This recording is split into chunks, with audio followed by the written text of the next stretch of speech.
In this video, we're going to talk about how to run for office. There are 7 essential steps. They are keys to your success. The knowledge you'll gain will put you on a path to victory. You will not find this on Google, and you won't find it in a book, so stay with me.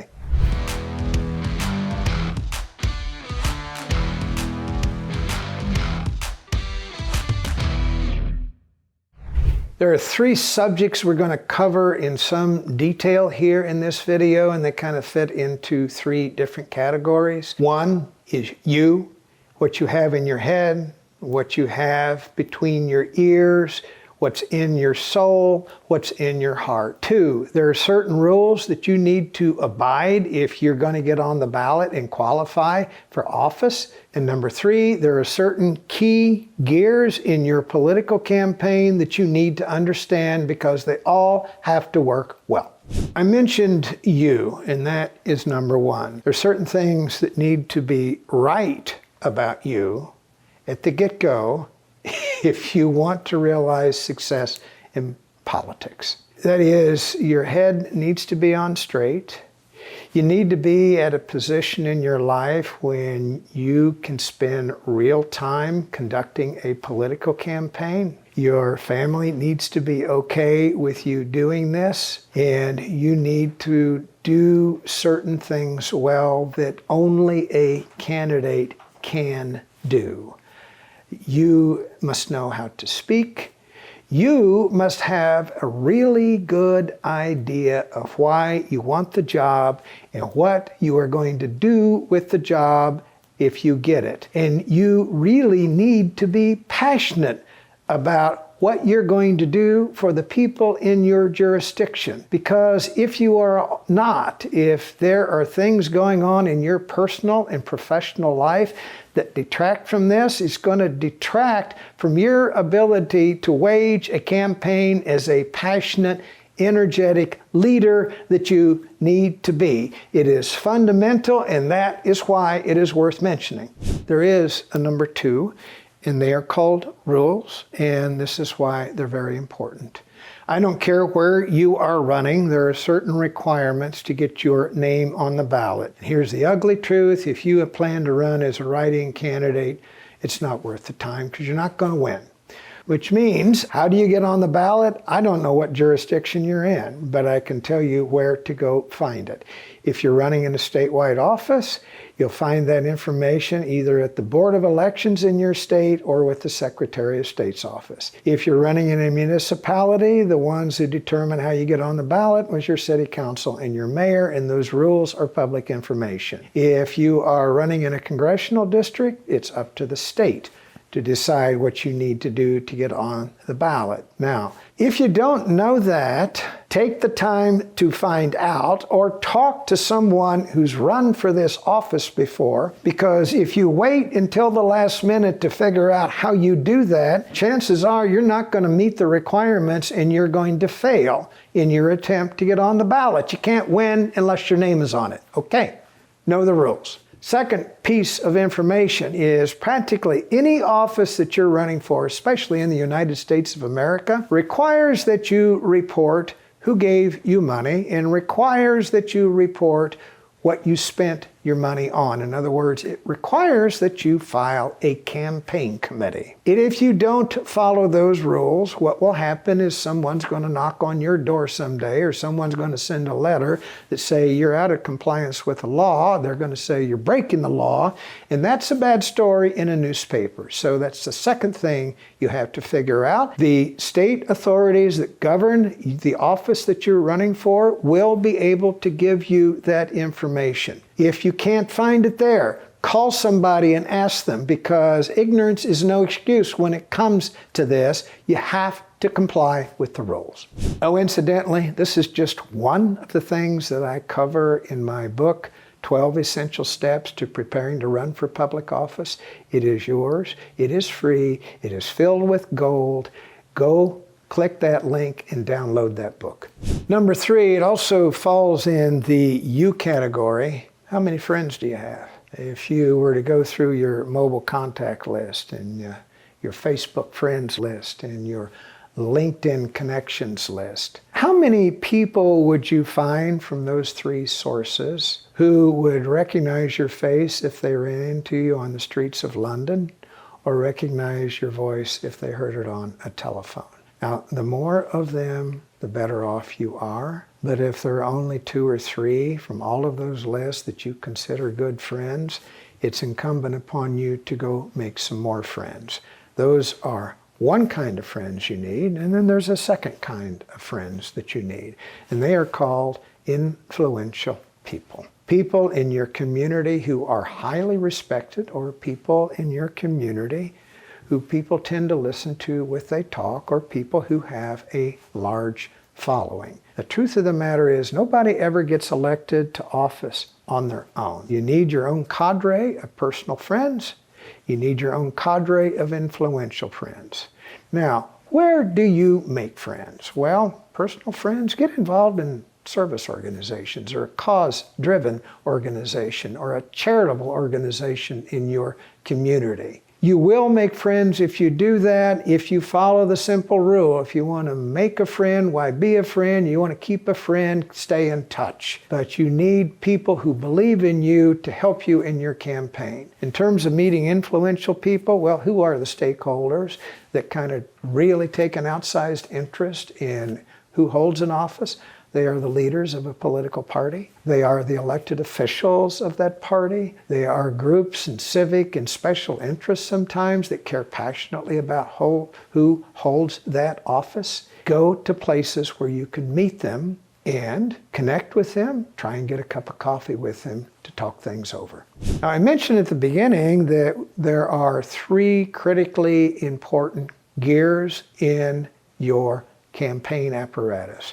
They're called message, they're called money, and it's called advertising. If you have a coherent message, if you are able to present your case, the why you want the job, what you're going to do with it, what makes you qualified, the elements of your moral code, let people see you, reasons that voters should trust you, why you are better than your opponent. Those are the components of a good message, and you put that together well, you're going to have an easier time raising money. If you have some influential friends, it will be easier for you to raise money. If you raise good money, you will have a great advertising campaign. If you have trouble raising money, that means you won't be able to do as much advertising. So those 3 gears are integral to your success. On my YouTube channel, you'll find videos about all of those in deep detail, but I just mentioned them here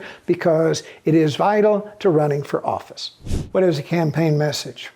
It's what you're going to do for the voters in your jurisdiction, what wrongs you're going to right, what ways that you're going to elevate their quality of life and make it better. It's their qualifications. The voters, I'll tell you about that, voters will love your pitch. If voters love your pitch, they're going to want to know a few other things. Now, here's what happens. Let's say you talk about what you're going to do and the problems you're going to solve, and you get voters, you got their attention because they like what you're talking about. They're going to have some other questions for you. Number 1 is what makes you qualified to do the job. You need to answer that question. And then they're going to wonder, well, good, but are your values and your moral code in sync with mine? You got to let them know that it is. And they're going to wonder, he says, okay, thank you, I like your pitch, I like your qualifications. How do I know I can trust you? What can you tell me that lets me know you're in this sincerely and authentically to do this and not on some ego trip? And then they're going to ask you another question. This is the final one that is part of your campaign message, is what makes you better than your opponent. Now, voters love it when you can make that simple, easy to understand. You don't have to be vicious when you do that, but if you can tell them what makes you better in black and white, in the clearest of terms, you make that decision easy for them, and then they click that off in their head and say, okay, I've decided to vote for you in this race. I don't need to know anymore. Let's talk about money.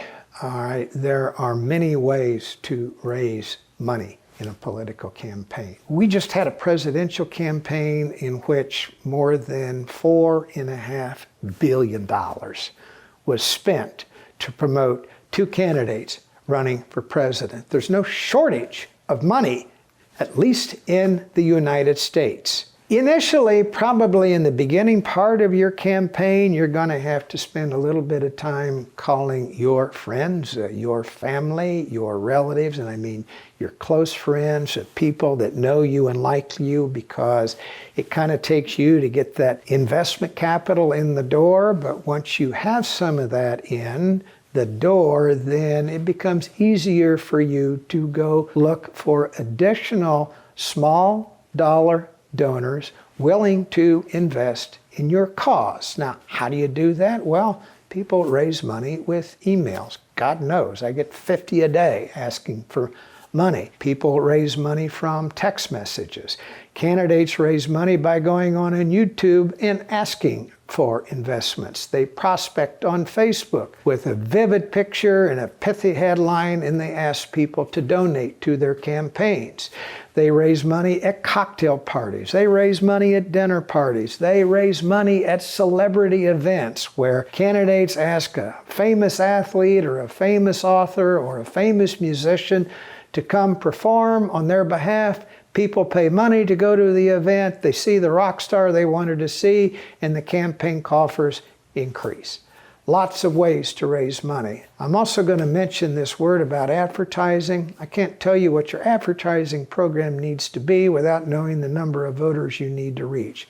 But I will tell you some of the tried and true methods of campaign advertising. It's commercial television. It's what we call over-the-top TV. It's connected TV. It is radio. It is persuasion mail. And increasingly, it is becoming something called digital media. And it is becoming ubiquitous. In fact, in this last election cycle, more money was spent on digital media than on commercial television. It is a relatively new industry, and there are two kinds of people involved with it. The creative people who craft the ads that entice people to look, and then there are people who buy the time required to get these ads running on various social media and other outlets. That's a brief overview of advertising.